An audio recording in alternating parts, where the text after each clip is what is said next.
Welcome to Telugu focus TV. నేను మీ శ్రీనివాస్ రెడ్డి.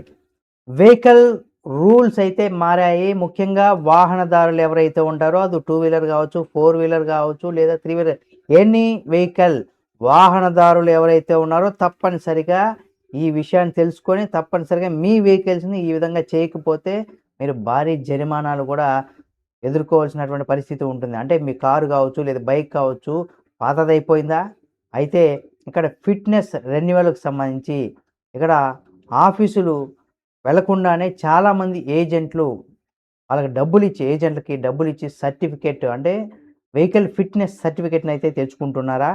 అయితే మీకిదొక shocking news అని కూడా చెప్పుకోవచ్చు. ఈ మేనేజ్ చేసేటువంటి రోజులు కూడా పోయాయి. దొడ్డిదారిన పొందేటువంటి సర్టిఫికేట్‌కు చెక్ పెడుతూ కేంద్ర ప్రభుత్వం వాహన ఫిట్‌నెస్ విషయంలో సరికొత్త స్ట్రిక్ట్ రూల్స్‌ను కూడా తీసుకొచ్చింది. ఈ కొత్త రూల్స్ ఏంటి? మీ వాహనం పైన అవి ఎలాంటి ప్రభావం చూపిస్తాయి? వంటి వివరాలు కూడా ఈ వీడియోలో మీరు తప్పనిసరిగా తెలుసుకోవాలి. అంటే దొడ్డిదారిన చాలామంది సర్టిఫికేట్‌లు తీసుకుంటూ ఉంటారు. అంటే ఫేక్ దందాకు అడ్డుకట్ట వేయడానికి కేంద్రం రోడ్డు రవాణా రహదారుల మంత్రిత్వ శాఖ ఒక కొత్త డ్రాఫ్ట్ నోటిఫికేషన్ కూడా సిద్ధం చేసింది. దీని ప్రకారం ప్రైవేటు వాహనాలు కూడా అలాగే కమర్షియల్ వెహికల్స్ త్వరలోనే అధికారిక ఆటోమేటిక్ టెస్ట్ స్టేషన్లలో టెస్ట్ చేయించుకోవాల్సినటువంటి అవసరం ఉంటుంది. అంటే బండిని ఫిజికల్‌గా అక్కడికి తీసుకెళ్తేనే టెస్ట్ చేస్తారు. లేదంటే కుదరదు. అయితే ఆటోమేటిక్‌గా ఇక్కడ టెస్టింగ్ సంబంధించి కొత్త రూల్స్ ప్రకారం గనక మనం చూసినట్లయితే ఏ వెహికల్ అయినా సరే అంటే కారు కావచ్చు, బండి కావచ్చు ఏదైనా సరే 15 సంవత్సరాలు అంటే 15 ఏళ్ళు దాటితే ఆ రిజిస్ట్రేషన్‌కి సంబంధించి కూడా రెన్యువల్ కోసం ఖచ్చితంగా ఆటోమేటిక్ టెస్ట్ స్టేషన్‌కి వెళ్ళాల్సి ఉంటుంది. అయితే ఇండియాలో ఇప్పటికీ 160కి పైగా ఇలాంటి స్టేషన్‌లు ఉన్నాయి.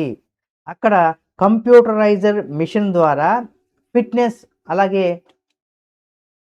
ఎమినేషన్ చెక్ చేస్తారు.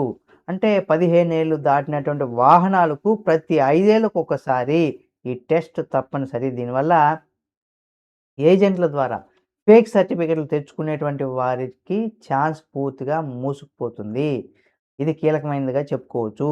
అయితే ఇక్కడ 10 సెక్షన్‌లు అంటే 10 సెక్షన్‌ల వీడియోను గూడా అంటే దీంట్లో ఈ రూల్స్‌లో 10 సెకండ్ల వీడియోను కూడా మొత్తం ఈ ప్రాసెస్‌లో ఉంటుంది. అంటే ఈ మొత్తం ప్రాసెస్ కూడా 10 సెకండ్ల వీడియో ద్వారా గూడా ఉంటుంది. అత్యంత కీలకమైనటువంటి మార్పిది. అంటే ఇన్స్‌పెక్టర్ నిజంగా జరిగిందా? లేదా? అంటే ఆ వెహికల్ నిజంగా చెక్ చేశారా? లేదా? అనే దానికి సంబంధించి కూడా ఈ క్రాస్ చెక్ చేసుకోవడానికి ప్రభుత్వం కొత్త టెక్నాలజీని కూడా ప్రవేశపెట్టింది. గతంలో ఫిట్‌నెస్ సర్టిఫికేట్ కావాలంటే వెహికల్ తీసుకోకపోయినా సరే వాళ్ళు దళారులు ఉండేసి దాన్ని అప్లై చేసేసి ఓకే. ఫిట్‌నెస్ అని జెప్పేసి ఇచ్చేసేవాళ్ళు ఎక్కువగా డబ్బులు తీసుకొని. అయితే అటువంటి వాటికి చెక్ పెట్టడానికి ఇది తీసుకొచ్చారు. అంటే ఈ ఫిట్‌నెస్ సర్టిఫికేట్‌ని ఇప్పుడు జారీ చేసే ముందు టెస్టింగ్ స్టేషను లేదా అధికారి వాహనానికి సంబంధించి కనీసం 10 సెకండ్ల వీడియోని అప్‌లోడ్ చేయాలి. ఇది సాధారణ వీడియో కాదు. జియో ట్యాగ్ అంటే లొకేషన్‌తో కూడినటువంటి వీడియో అయి ఉండాలి. అంటే ఈ వీడియోలో వాహనం ముందు, వెనక, ఎడమ, కుడివైపు అంటే 360 డిగ్రీలు కవర్ అయ్యేలాగా ఉండాలి. అంతేకాదు నంబర్ ప్లేటు, అలాగే చాసిస్ నంబరు, ఇంజిన్ నంబర్ చాలా స్పష్టంగా కనిపించాలి. ఇలా చేయడం వల్ల ఇన్స్‌పెక్టర్ చేయకుండానే సర్టిఫికేట్ ఇచ్చేటువంటి పాత పద్ధతులకు గూడా శాశ్వతంగా ఫుల్ స్టాప్ పడుతుందని గూడా చెప్పుకోవచ్చు. అంటే ఈ టెస్ట్ ఫెయిల్ అయితే మళ్ళీ 180 రోజుల తర్వాత ఒకవేళ 180 రోజులు ఒకవేళ ఆ వాహనం ఫిట్‌నెస్ టెస్ట్‌లో కూడా ఫెయిల్ అయితే మళ్ళీ పరిస్థితి ఏంటి? అనేది కూడా చాలామంది డౌట్ వస్తుంది. అంటే మీరు ఈ టెస్ట్‌కెళ్తారు. ఫిట్‌నెస్ టెస్ట్ కోసం ఫెయిల్ అవుతుంది. 180 డేసు తర్వాత కూడా మళ్ళీ రావాల్సినటువంటి అవసరం ఉంటుంది. అయితే అప్పుడు ఏం చేయాలి? దీనికి సంబంధించి కూడా ప్రభుత్వం స్ట్రిక్ట్ డెడ్‌లైన్ పెట్టింది కాబట్టి వాహనం ఫెయిల్ అయిన రోజు నుంచి కూడా రిపేర్ చేసుకొని మళ్ళీ టెస్ట్ పాస్ అవ్వడానికి గరిష్టంగా 180 రోజులు అంటే తీసుకొచ్చింది. అంటే అక్కడి నుండి గూడా 6 నెలల వరకు గూడా గడువు ఇస్తారు. టెస్ట్ చేసుకుంటారు. ఫెయిల్ అయింది. 3 నెలల నుండి అంటే 180 నుండి 6 నెలల లోపు గడువిస్తారు.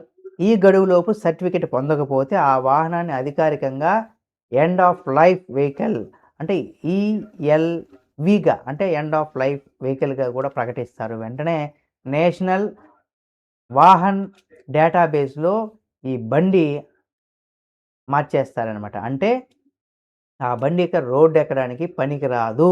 అంటే ఇది స్క్రాప్‌కి వేయాల్సిందే అనేది కూడా చెప్పేస్తారు.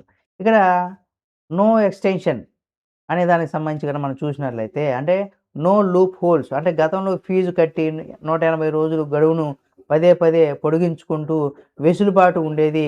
కానీ కొత్త రూల్స్ ప్రకారం ఆ ఆప్షన్ ఇప్పుడు తీసేస్తున్నారు. అంటే బండిని కండిషన్‌లో ఉంచుకోకపోతే లేదా అది స్క్రాప్‌కు వేయడం జరుగుతుందట. ఈ 2 ఆప్షన్‌లు ఉంటాయి. ఇక్కడ టెస్టింగ్ స్టేషన్‌లో కూడా తప్పుడు రిపోర్ట్ ఇవ్వకుండా పకడ్బందీగా చర్యలు తీసుకోవడానికి ఈ జియో ట్యాగ్‌ను కూడా తీసుకొచ్చారు. అయితే ఎందుకు మార్పులు అనేది కూడా చాలా మందిలో ఇప్పుడు ఎందుకు దానికి సంబంధించిన మార్పులు అనేది కూడా చాలామందికి సందేహం ఉంటుంది. అయితే ఇక్కడ దేశంలో రోడ్డు భద్రతను పెంచడం, కాలుష్యాన్ని తగ్గించడం ఈ కొత్త విధానం వెనక ఉన్నటువంటి ప్రధానమైనటువంటి ఉద్దేశం.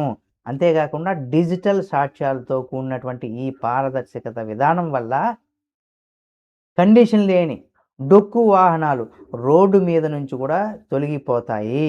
ఇండియాలో వెహికల్ సర్టిఫికేట్ ప్రాసెస్‌ను పూర్తిగా ప్రక్షాళన చేసే దిశగా కూడా ఇదొక పెద్ద ముందడుగని కూడా చెప్పుకోవచ్చు.